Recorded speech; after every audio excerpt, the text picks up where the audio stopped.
my conversation earlier this evening with Mark Spencer, who's the president of Arsenal Consulting, who joined me from Boston, and I began by asking him to tell us a little bit about his firm and how you came to this data, this report. How did this all happen? Arsenal is a digital forensics consulting firm founded in mid-2009, and we focus very specifically on electronic evidence. So whether that's identifying where electronic evidence may exist, going to preserve that evidence, analyzing it, and ultimately reporting on it, any or all of those things are what we're focused on. We were contacted in early 2020 about this case and possibly analyzing electronic evidence. We didn't get the electronic evidence until July. Once we had the first hard drive, which contained both forensic images and police work product on it, it didn't take us very long to figure out that something very bad had occurred. Right. Essentially, what you seem to have found is that Rona Wilson's laptop had been infiltrated?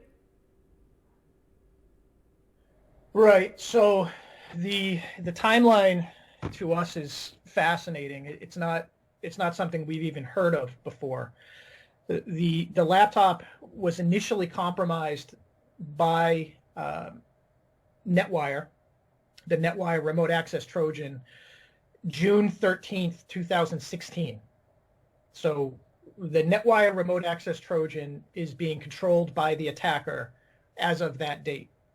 The hidden folder in which incriminating documents are placed was created November 3rd, 2016.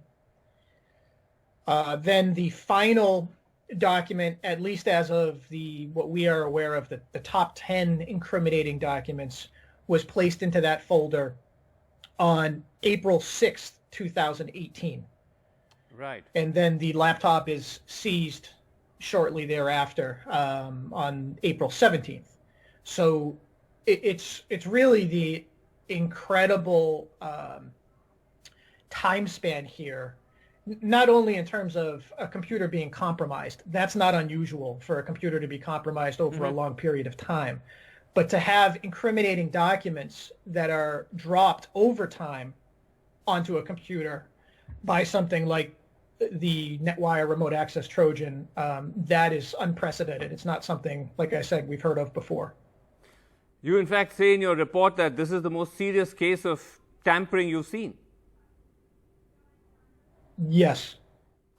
Okay, could you also just share with us, Mark, the modus operandi used by this attacker? We have two versions of that exhibit attached to our report. One has what you might call the raw code. One is something more like Rona Wilson would have seen on his screen.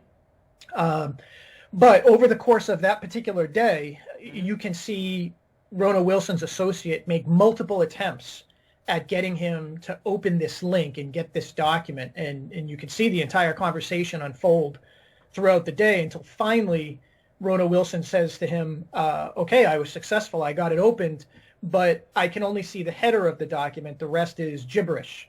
And that his opening that document started the chain of events, which resulted in the installation of the NetWire remote access Trojan, which was running an active multiple versions of the NetWire remote access Trojan from that point through its seizure by the police.